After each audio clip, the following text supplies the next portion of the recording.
Syllabus होता है इस पर आज बात करेंगे, बुक लिस्ट पर भी बात करेंगे और स्ट्रैटेजी। तो 2025 को क्लियर करने के लिए जो भी एक माइंडसेट आपको चाहिए, जो भी एक क्लैरिटी आपको चाहिए होती है तैयारी शुरू करने से पहले, वो सब इसी सेशन में आपको मिलने वाला है। गुड मॉर्निंग संख्या, आइए Sudesh Pandey, very good morning to everyone. तो ध्यान से सुनना है। देखिए, बात करते हैं सबसे पहले सिलेबस से। तो यूपीएससी के एग्जाम में 3 स्टेजेस आपकी होती हैं, जो कि बहुत सारे बच्चों को पता होगा। पहली स्टेज आपकी होती है प्रीलिम्स, दूसरा आपका मेंस होता है, और फिर लास्ट में आपकी थर्ड स्टेज होती है पर्सनालिटी टेस्ट। प्रीलिम्स में आपके 2 पेपर होते हैं, GS1 एंड GS2। GS2 मतलब CSAT। 100 क्वेश्चंस आपके GS1 में आते हैं और 80 क्वेश्चंस आपके CSAT में आते हैं। दोनों ही आपके 200 ईच मार्क्स के होते हैं, 200-200 नंबर के होते हैं। CSAT आपका सिर्फ क्वालिफाइंग होता है नेचर में। इसका मतलब ये है कि जो कट ऑफ आपकी डिसाइड होती है वो इस GS1 के बेसिस पर डिपेंड होती है। जो आपकी कट ऑफ अभी आई थी रिसेंटली, राइट, तो वो GS1 की थी। जो इसको क्वालिफाई करता है वही इसकी कट ऑफ में एक तरीके से आ पाता है। तो आपको इसको क्वालिफाई करना है। साथ ही ये जो 10,000 12,000 बच्चे जो क्लियर कर पाते हैं, जब आप प्रीलिम्स क्लियर करोगे उस लिस्ट में आपका नाम आएगा, तो यहाँ पर आप मेंस देने बैठोगे। और मेंस की जो प्रोसेस है, ट्रस्ट मी, एक बहुत ही एक्साइटिंग प्रोसेस भी होती है। बहुत ही एक्सपीरियंस आपको अच्छा यहाँ पर मिलने वाला है। देखिए, मेंस की बात करते हैं तो यहाँ पर आपके 9 पेपर होते हैं।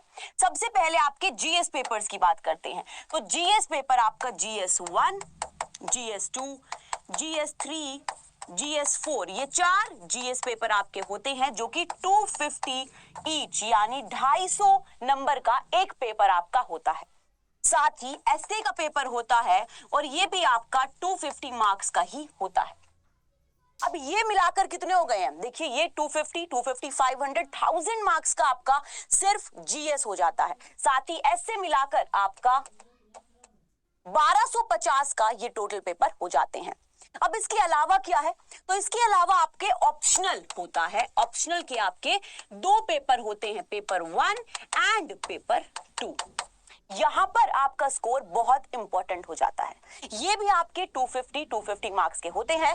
टोटल आपका 500 हो जाता है। तो 1250 प्लस 500 ये आपका मेंस का स्कोर यहां से डिसाइड होगा। अब बहुत सारे बच्चे बोलेंगे कि मैम इंग्लिश भी तो होता है, आपकी एक कंपलसरी लैंग्वेज भी तो होती है, जैसे कि हिंदी जिसमें आप चूज करते हो, तो वो आपके क्वालिफाइंग होते हैं। तो आपके 2 पेपर और होते हैं, दैट इज इंग्लिश लैंग्वेज का, इंग्लिश का, और दूसरा आपका कंपलसरी लैंग्वेज का। ये दोनों ही आपके सिर्फ क्वालिफाइंग होते हैं, सिर्फ आपको पास इनमें करना होता है। ये वाले स्कोर में काउंट ये आपके नहीं होंगे। ये वाला जो आपका स्कोर बैठता है प्लस इंटरव्यू PT का आपका स्कोर, यहां से आप क्रैक कर सकते हो। यहां से आपकी IAS IPS ऑफिसर बनने की जर्नी स्टार्ट होती है। अब हमने बात कर ली है पेपर के पैटर्न की, तो अब हम आ जाते हैं यूपीएससी के सिलेबस पर कि क्या क्या आपके सिलेबस में है। सबसे पहले बात करते हैं प्रीलिम्स की। तो प्रीलिम्स में आपका क्या क्या हो जाता है? प्रीलिम्स में आपका करंट अफेयर्स आता है, एनवायरनमेंट आता है, सबसे ज्यादा इंपॉर्टेंट सब्जेक्ट है प्रीलिम्स के लिए। साथ ही आपका ज्योग्राफी है, साइंस एंड टेक है, पॉलिटी है, इकोनॉमी है, ठीक है, और हिस्ट्री होता है। तो ये आपके सब्जेक्ट्स होते हैं प्रीलिम्स में। जब हम बात करते हैं मेंस की, तो आपके जो GS सब्जेक्ट्स मैंने बताए हैं, देखिए डिटेल में इन पर बात कर लेते हैं और साथ ही बुक लिस्ट की हम एक साथ आपकी बात कर लेंगे। GS1 में आपके कौन कौन से सब्जेक्ट आते हैं उस पर बात करते हैं। तो हिस्ट्री, और हिस्ट्री के आपके ancient history, medieval history, art and culture, modern history, ये 4 मेन पार्ट्स होते हैं। साथ ही वर्ल्ड हिस्ट्री और पोस्ट इंडिपेंडेंस भी। लेकिन ज्यादा मार्क्स आपके जहां से आते हैं एंशिएंट और मिडाइवल, इन दोनों के लिए ही आपको करनी होती है RS शर्मा। अब देखिए, बहुत सारे स्टूडेंट्स का ये डाउट होगा कि मैम क्या इन बुक से क्वेश्चंस आते हैं? क्या जो पैटर्न में अब थोड़ा सा चेंज आ रहा है, क्या इन बुक से ही आएगा? तो उसका भी मैं अभी आंसर करने वाली हूँ। ओके, ठीक है। तो आपका ancient, medieval, art and culture.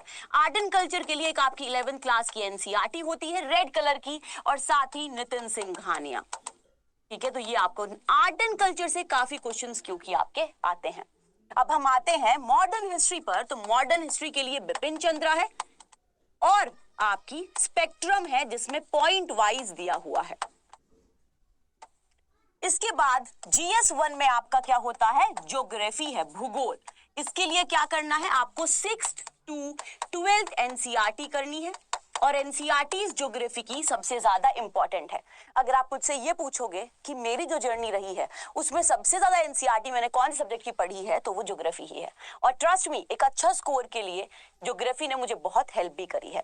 तो यहाँ पर 6th to 12th एनसीईआरटी, साथ ही आपको करनी होगी जीसी लियोंग। और बहुत सारे आपको कहीं से भी मिलेगा कि खुलर कर लो, लेकिन जितना ज्यादा रिसोर्सेज आप पढ़ते हो उतना ज्यादा भूलने के चांसेस रहते हैं। और आपको अगर देखिए ये क्वेश्चन होता है कि क्या इन बुक से क्वेश्चन आते हैं। अगर हम बात करते हैं ज्योग्राफी की, तो अगर ज्योग्राफी से 15 क्वेश्चंस आ रहे हैं तो और 15 में से अगर आपके 8 क्वेश्चंस इन रिसोर्सेज से आ रहे हैं, तो ट्राई ये करना है कि आप 8 के 8 सही करो, ना कि ये कि 15 के 15 आपको आ पाए, क्योंकि वो 15 किसी को भी नहीं आ पाते हैं। सारे क्वेश्चन कर पाना पॉसिबल नहीं होता है। लेकिन जो आपको आते हैं, जो कंटेंट आपके पास अवेलेबल था उसमें से अपनी एक्यूरेसी मेंटेन करना, वो सारे क्वेश्चन सही करना, यहां मैटर करता है। यहां आप लोग स्कोर करोगे और इस वजह से आप उस लिस्ट में अपना नाम देख सकते हो।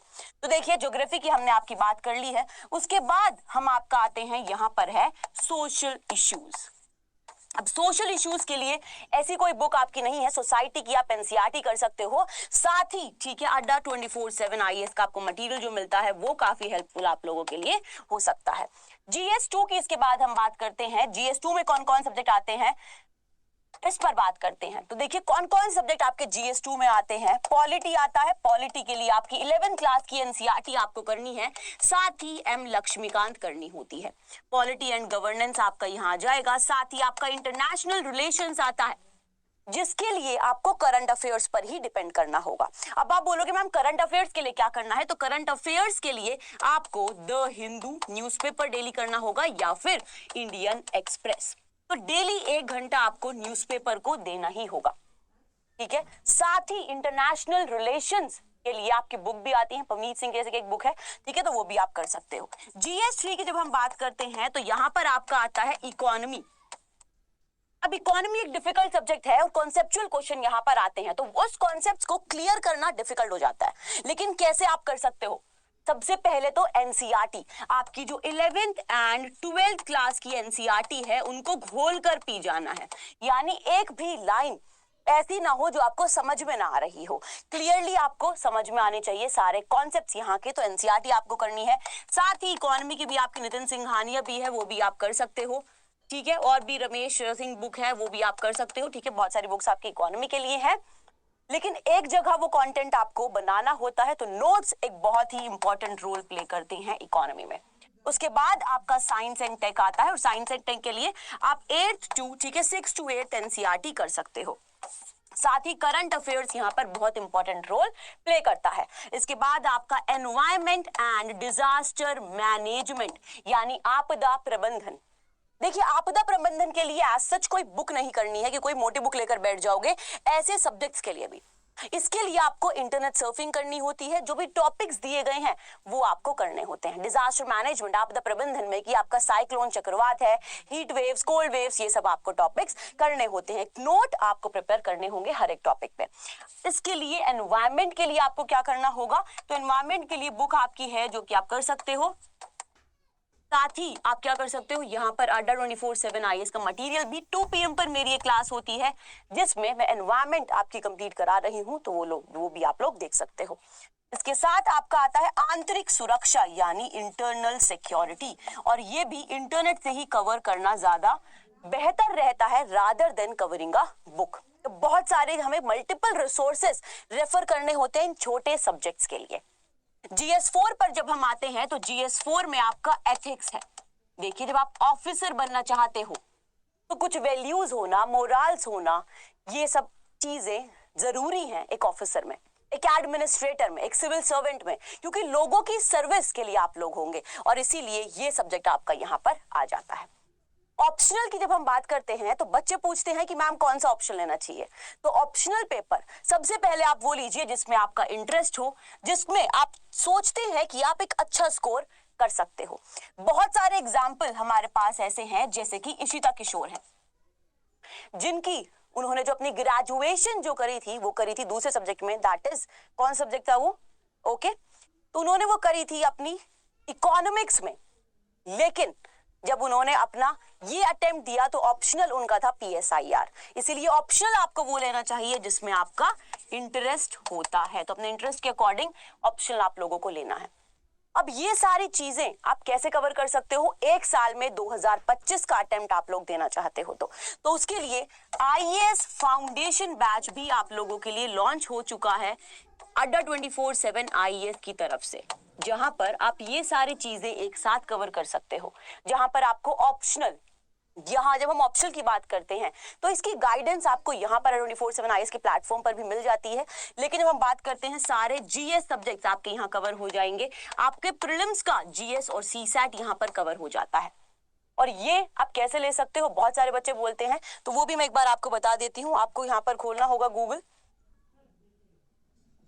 यहाँ पर टाइप करना होगा अड्डा 247, जो सबसे ऊपर वेबसाइट आ रही है उस पर आपको क्लिक करना होगा। यहाँ पर ऑल कोर्सेज पर जाकर, ठीक है, UPSC पर क्लिक कर देना, देन UPSC CSE IAS पर, फिर यहाँ पर फाउंडेशन बैच आपको शो हो जाएगा और बाय नाउ पर क्लिक करके बस आपको यहाँ पर कूपन कोड लगा देना है PLIVE, PLIVE, तो आपको मैक्सिमम डिस्काउंट मिल जाएगा, साथ ही मेरी मेंटोरशिप।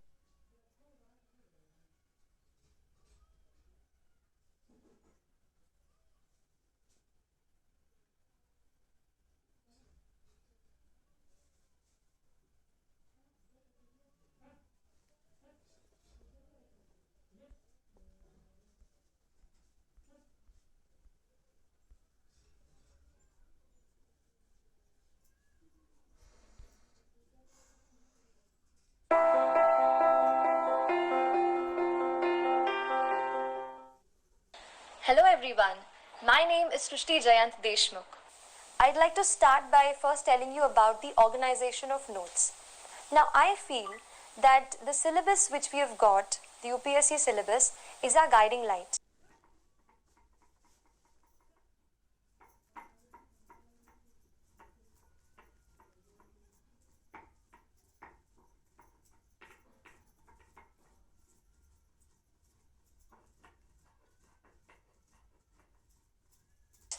इसीलिए एक यूपीएससी सिलेबस की कॉपी मैंने अपने स्टडी टेबल पर हमेशा रखी। उसके साथ ऑर्गेनाइजेशन ऑफ नोट्स एक दूसरा पॉइंट है जिस पे आपको सबसे ज़्यादा काम करने की ज़रूरत है, क्योंकि मैंने भी यही किया। अपने नोट्स को मैंने अपने सिलेबस को अलग अलग टॉपिक्स में हम डिवाइड जैसे कर लेते हैं वैसे डिवाइड किया और हर टॉपिक को मैंने एक अलग फोल्डर बनाया। तो उससे रिलेटेड जो भी मुझे एडिटोरियल कहीं न्यूज़पेपर में या कहीं इंटरनेट पे ऑनलाइन मैंने उसके बारे में पढ़ा, तो वो सारा मटेरियल मैंने उस एक फोल्डर में डाल दिया। तो एक ये चीज़ है कि अपने नोट्स को आप अच्छे से ऑर्गेनाइज करें। मैंने कोशिश की कि मैं खुद अपने नोट्स रेफरेंस बुक से बनाऊं, क्योंकि जब मैं खुद उसको लिख लेती थी तो जो अंडरस्टैंडिंग है वो मेरी बेटर हो जाती थी। तो खुद के नोट्स पे मैंने खुद नोट्स बनाने की ज़्यादा कोशिश की। इसके अलावा करंट अफेयर्स बेस्ड स्टडी, इस पे भी मैं थोड़ी सी बात करना चाहूँगी आपसे। मैंने ये किया कि क्योंकि ज़्यादा ह्यूमैनिटीज़ का बैकग्राउंड नहीं था, तो जो भी करंट अफेयर्स में मैं पढ़ती थी, जैसे कई बार कोई इम्पोर्टेंट न्यूज़ जो है, जैसे इलेक्शन है, प्रेसिडेंशियल इलेक्शंस हैं, तो उस पर बहुत सारे आर्टिकल्स आप देखोगे कि न्यूज़पेपर में आते हैं। वहीं से मैंने एडिटोरियल्स के नोट्स बनाए, उनको इकट्ठा किया और करंट अफेयर्स से ही मैंने कोशिश की कि पेपर 2 यानी GS 2 और GS 3 की मैक्सिमम प्रेपरेशन मैं कहूँगी कि मैंने न्यूज़पेपर्स, आर्टिकल्स ऑनलाइन जो आपको मिल जाएंगे, अच्छे आर्टिकल्स अच्छी वेबसाइट्स के, न्यूज़पेपर्स के, वहाँ से मैंने कोशिश की कि GS 2 और GS 3 के आंसर्स मैं वहाँ से कवर कर सकूँ। बाकी GS 1 में तो काफ़ी पार्ट जो है स्टैटिक है, जैसे हिस्ट्री, जियोग्राफी, वर्ल्ड हिस्ट्री, तो इसके लिए स्टैंडर्ड बुक्स ही मैंने रेफर की थी।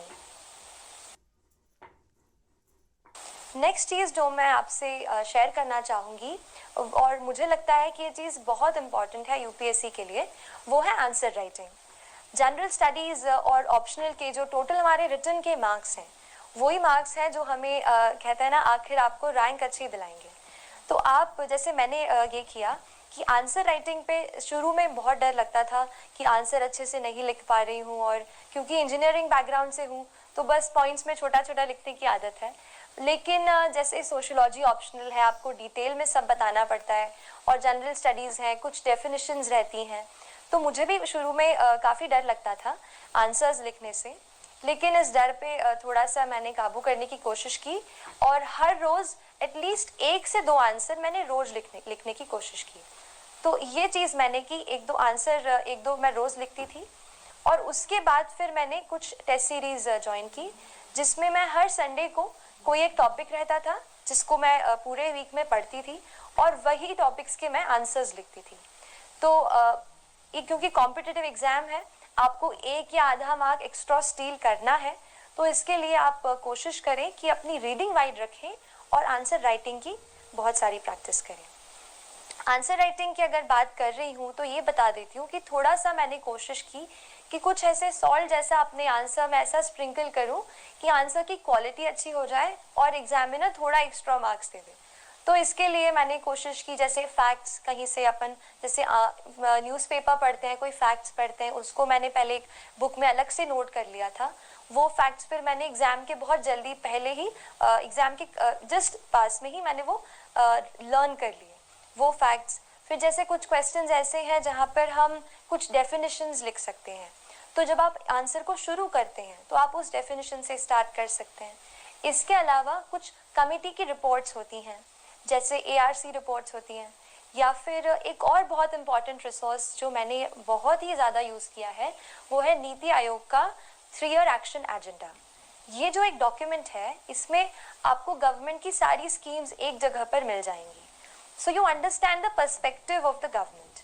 और वो मैंने पूरा डॉक्यूमेंट, उसमें काफ़ी टाइम लगा पढ़ने को, बट जब मैंने एक बार पढ़ लिया था तो काफ़ी कुछ मैं उसका अपने आंसर्स में कोट कर पाई। तो जो भी गवर्नमेंट के डॉक्यूमेंट्स हों, जैसे इकोनॉमिक सर्वे आता है, बजट आता है, ये आप बिल्कुल अच्छे से पढ़ें, मैंने भी पढ़ा, और इसको फिर मैंने कोशिश की कि आंसर में लिखूं। और एक और लास्ट चीज़, आंसर्स में आप थोड़ा सा कहीं फ्लो चार्ट या कहीं इंडिया का मैप, ऐसे भी आप घर से प्रैक्टिस, पहले से जब आप आंसर राइटिंग करते हो आप उसमें प्रैक्टिस करो। मैंने एक शीट में जो भी मुझसे लगा कि ये यूज़ हो पाएगा, मैंने एक जगह पे सारी ड्राइंग्स ऐसे फ्लो चार्ट्स इकट्ठा कर लिए थे, और वही फिर मैं रिवाइज करके आंसर हॉल में, जो भी राइटिंग हॉल था, वहाँ गई। तो उससे मुझे लगता है कि आंसर्स मैं अच्छे लिख पाई, और तय वक्त में, यानी जो हमें 3 आवर्स का टाइम मिलता है, उसमें मैंने कोशिश की कि मैं सारे आंसर्स जो है वो कंप्लीट करके आऊँ। मैं थोड़ा सा आपको एक और लास्ट चीज़ बताना चाहूँगी टेस्ट के बारे में। कई बार हम सोचते हैं कि टेस्ट हमें बहुत सारे देने हैं, एंड मैंने भी पहले ये टेस्ट किया है कि टेस्ट सीरीज़ बहुत ज़रूरी है। टेस्ट सीरीज़ इसलिए इम्पॉर्टेंट हो जाती है क्योंकि हमें घर बैठे ये नहीं पता चलता कि हमारा क्या लेवल है, क्या स्टैंडर्ड है, क्या हम उस तरीके का एग्ज़ाम में परफॉर्म कर पाएंगे। तो ऐसे डाउट्स मुझे भी थे। टेस्ट देके मुझे ये पता चला कि ऑल इंडिया लेवल पर, या जो भी आप इंस्टीट्यूट का ले रहे हैं, उस लेवल पर आपकी क्या स्टैंडिंग है। तो इसके लिए आप टेस्ट ज़रूर लगाने की कोशिश करें। लेकिन इसमें एक और चीज़ मैं ऐड करूँगी। टेस्ट हम काफ़ी देते हैं, जैसे मान लीजिए प्रीलिम्स का टेस्ट है, हम 100 क्वेश्चंस तो अटेम्प्ट कर लेते हैं, लेकिन उसके बाद इतने एग्जॉस्ट हो जाते हैं कि उसको रिवाइज ही नहीं करते। ये मत कीजिए। मैंने बहुत जब ये गलती की, बाद में रियलाइज़ हुआ कि कई क्वेश्चंस फिर से ऐसे आ गए जो मैंने पहले कर चुके थे, पर मैंने उनको पढ़ा नहीं था। तो आप ये करो, और मैंने ये किया था कि पहले मैंने जैसे एग्ज़ाम दे दी, 2 घंटे में हमने पहले क्वेश्चन सारे सॉल्व कर लिए। उसके बाद आप घर जाके अपने जहाँ आप पढ़ते हैं सारे क्वेश्चन को एक एक करके फिर से पढ़िए, जो भी उनका सोर्स है वहाँ से पढ़िए, उसको रिवाइज कीजिए, या फिर मैंने उसको अलग एक कॉपी में नोट कर लिया था, जो भी इम्पोर्टेंट पॉइंट्स मुझे टेस्ट से मिलते थे, फिर उसको मैंने अलग से रिवाइज किया। The motivation that I got to prepare for this exam came through the preparation itself. When I started, I did not really know what I was going into. But when I started reading much and more, I found out that there are many people in this world, in our country, who are unfortunate, more unfortunate than we ever can be. I felt, how can I use my learning capacity, my ability to learn, to reach a position where I can help them and better their lives in some manner or the other. तो यही motivation रहा through out my preparation and it pushed me through the entire process. And I'll tell you that this exam not only help you change other people's lives, but ये आपको भी एक बेहतर इंसान बनने में मदद करती है. That is the beauty of UPSC CSE examination. It makes you into a person who's much more sensitive, who's much more responsible, and who looks forward to doing something for the society. In the further time, I would also like to share with you the mental preparation for this grueling journey of UPSC. So thank you so much and all the very best to you.